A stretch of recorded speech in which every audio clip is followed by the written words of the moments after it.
आज प्रचार मैदान को ओह्लाइला सीपीआई कवि सुजनगर ठारे दलीय कार्यालय शुभ उद्घाटन करने पर सीपीआई प्रार्थी प्रवीण दासों निर्वाचन प्रचार आरंभ होता देखा मिलता।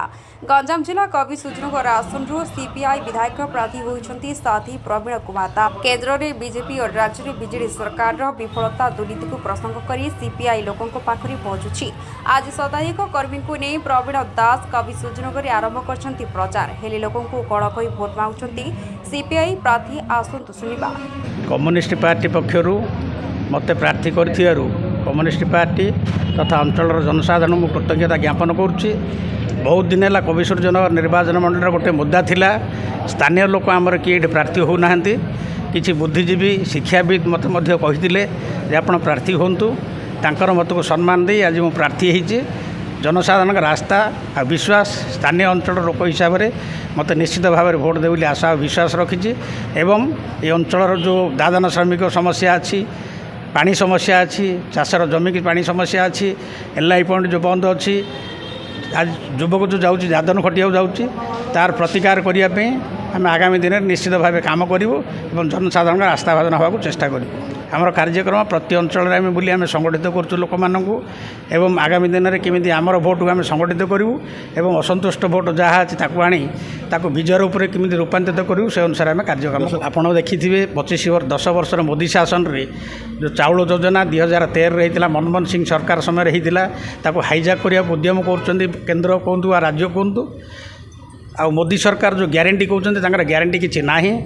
पेट्रोल दाम वृद्धि है, दर दाम वृद्धि है, दालीर दाम वृद्धि है, जीएसटी कफिन उपर जीएसटी वृद्धि है, सबुजाक ग्यारंटी हिसाब से नहीं कमेयर दायित्व नौना। राज्य आपण मैंने देखिथे जो 5T स्कूल उद्घाटन हो स्कूल शिक्षक ना खटिया गर्भवती बुआ होती शिक्षा समस्या ताठू तद्रुप एवं आपण मैंने देखिथे मेडिकल रे डाक्तर ना ये सब समस्यार समाधान करने आम निश्चित भाव उद्यम करूँ।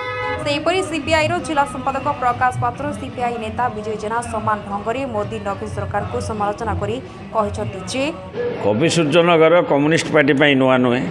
कम्युनिस्ट पार्टी अतीत कवि सुजनगर निर्वाचन मंडल लड़ी एवं अतीत कम्युनिस्ट पार्टी कवि सुजनगर जनजीवन समस्या को लेकिन आंदोलन अग्रभाग ठिया। आज ओडिशा रे गोटे शासन चलती दीर्घ 25 वर्ष है। केन्द्र में 10 वर्षर बीजेपी शासन, राज्य में नवीन पट्टनायक 25 वर्ष शासन।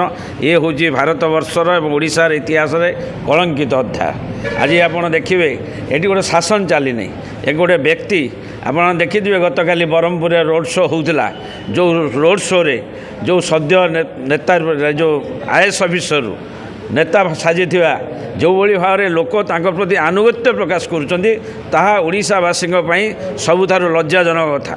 आज 25 वर्ष शासन में 5T ना नुआ बोतल पुराणा मद को भर्ती करी 5T ना पुनर्गठन ना स्कूल ठारू आरंभ कर रास्ता घाट जो करुँच ए केवल ओडिशार कोटी कोटी टंका लुटापी एटा उद्दिष्ट ओडिशार विकास नुह।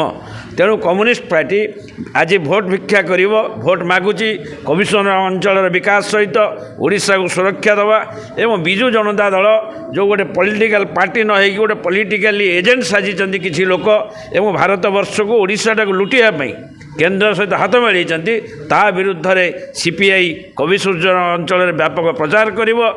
5T ना स्कूल टीचर नाई, 5T ना डाक्तखाना डाक्तर नाई, खटिया रोगी बुआ होची, मेडिसिन दाम अहैतुक बढ़ी, विजु स्वास्थ्य कार्ड ना बड़ बड़ मेडिकल को पोसा जाऊँगी, विजु स्वास्थ्य कार्ड 10 लाख टका ये किसी बड़ बड़ जो मैंने एमएलए मंत्री अच्छा से जो प्राइवेट मेडिकल करके लुटुंट लोक ता विरुद्ध में एवं कृषिजात द्रव्यर उपयुक्त मूल्य शिल्प प्रतिष्ठा या पाथय करी कम्युनिस्ट पार्टी तार निर्वाचन प्रचार भारत वर्ष सारा करुच्ची ओडिशा करुच्ची। कवि सुजनगर यह पाथय करी साथी प्रवीण दास को डा धनकेन्डा चिन्ह विपुल संख्यार मोहर दे जययुक्त करने व्यापक कार्यानुष्ठान ग्रहण कर। प्रकाश पात्र सीपीआई जिला संपादक ए अंचल प्रतिष्ठित युव नेता श्रमिक नेता प्रवीण दास को भारतीय कम्युनिस्ट पार्टी प्रार्थी करिछि। विशेषकर प्रवीण दास लोकप्रियता एवं कम्युनिस्ट पार्टीर संगठन को आधार करी निर्वाचन मंडली पुनर्गठन पर साथी प्रवीण दास को प्रार्थी करा जायछि। କବିସୂର୍ଯ୍ୟନଗର ନିର୍ବାଚନ ମଣ୍ଡଳୀ ନୂଆ ନୁହେଁ। କମ୍ୟୁନିଷ୍ଟ ପାର୍ଟି ଏ ନିର୍ବାଚନ ମଣ୍ଡଳୀରେ ବହୁବାର ବିଜୟ ଲାଭ କରିଛି। ସଦାନନ୍ଦ ମହାନ୍ତି କୁହନ୍ତୁ, ସର୍ଦ୍ଦାର ଦଣ୍ଡପାଣି ସ୍ୱୟଂ କୁହନ୍ତୁ, ନିତ୍ୟାନନ୍ଦ ପ୍ରଧାନ କୁହନ୍ତୁ, କମ୍ୟୁନିଷ୍ଟ ପାର୍ଟିର ପ୍ରାର୍ଥୀ ଭାବରେ ବିଜୟ ଲାଭ କରିକରି ଏ ଅଞ୍ଚଳର ବିକାଶ ପାଇଁ କାର୍ଯ୍ୟ କରିଛନ୍ତି। କିନ୍ତୁ ପୁନର୍ଗଠନ ପରେ ସାଥୀ ପ୍ରବୀଣ ଦାସଙ୍କୁ ପ୍ରଥମ ଥର କରି କବିସୂର୍ଯ୍ୟନଗର ନିର୍ବାଚନ ମଣ୍ଡଳୀରେ ପ୍ରାର୍ଥୀ କରାଯାଇଛି। ଏ ଅଞ୍ଚଳରେ ପାର୍ଟିର ଦୃଢ଼ ସମର୍ଥନ ରହିଛି।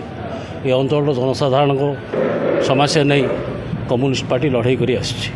ତେଣୁ ଲଢ଼େଇକୁ ଭିତ୍ତି କରିକିରି ପାର୍ଟିର ସଂଗଠନକୁ ଭିତ୍ତି କରି ଏବଂ ପ୍ରବୀଣ ଦାସଙ୍କର ବ୍ୟକ୍ତିତ୍ୱକୁ ଭିତ୍ତି କରି ଆମେ ନିର୍ବାଚନରେ ରଣାଙ୍ଗନରେ ଅବତୀର୍ଣ୍ଣ ହେଉଛୁ। ନିଶ୍ଚିତ ଭାବରେ ବିଜୟ ଆଶା କରୁଛୁ। ବର୍ତ୍ତମାନ ଯେଉଁଭଳି ଭାବରେ ସମଗ୍ର ଭାରତବର୍ଷରେ ଏବଂ ଆମ ରାଜ୍ୟରେ ଜନସାଧାରଣ ପରିବର୍ତ୍ତନର ଆଶା କରୁଛନ୍ତି, ଏ ପରିବର୍ତ୍ତନର ହାୱାରେ ନିଶ୍ଚିତ ଭାବରେ ପ୍ରବୀଣ ଦାସ ବିଜୟ ଲାଭ କରିବେ ବୋଲି ଆମେ ଆଶା କରୁଛୁ। Bureau report viral news.